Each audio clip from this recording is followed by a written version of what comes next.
Precinct scale planning allows communities to achieve goals that otherwise they would not be able to achieve with traditional planning approaches. Large-scale infrastructure projects typically require large pools of capital, they require space, they require the commitment of a broad array of stakeholders.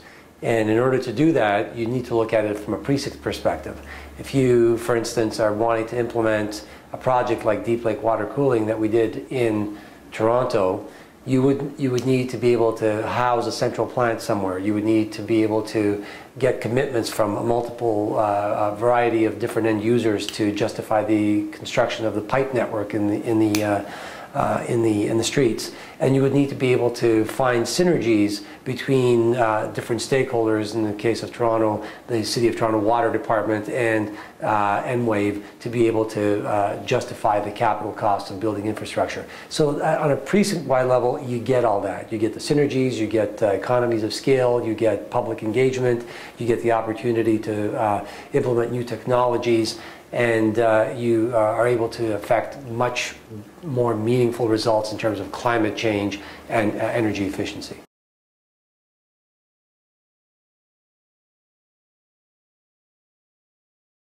I think change, meaningful change in our society happens at the city level. I'm a firm believer that politics is local, and we all are able to identify with our local communities and our cities much more so than we are able to identify with the state and the federal governments. And so it's important for local leaders to be able to use their contacts in the community to affect small but meaningful changes. Climate change and energy efficiency and planning is not about winning the war, it's about winning the small battles.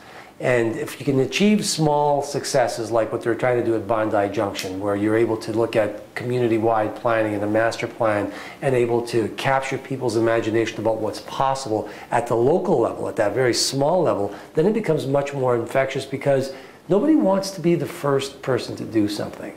Everybody always wants somebody else to take the risk. And once somebody stepped up and taken the risk, done it, and it works, well, then everybody wants to jump on the bandwagon. It's human nature.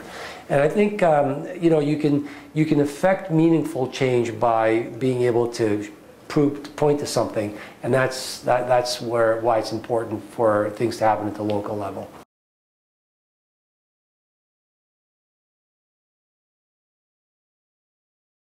So, you know, there are small changes that, for instance, the Minister of Planning can make to the Planning Act that would facilitate district energy and distributed generation, and make it change building codes so that, for instance, a small thing, the pipe sizes in risers in buildings, for example, should be sized so that at some point in the future a building can connect to a district energy system.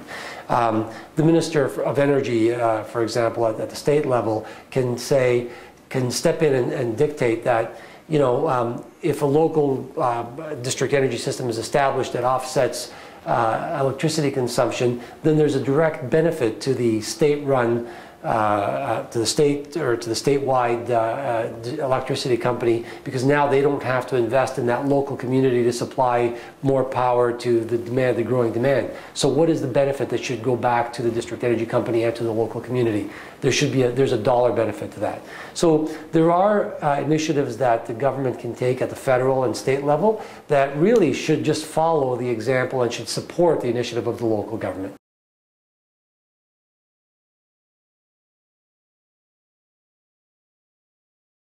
I actually think that what you're doing right now in Sydney is something that we can learn from. So, you know, it was interesting. People have said we've taken the lead in Toronto. Well, I think there's, right now, what's going on in Sydney, what I've seen in the last week that I've been here, I think Sydney and Australia, if they continue on to extrapolate to the larger scale, has the opportunity to leapfrog what we've done in Canada and what even some of the Scandinavians have done, where you know, they're a lot further ahead as well.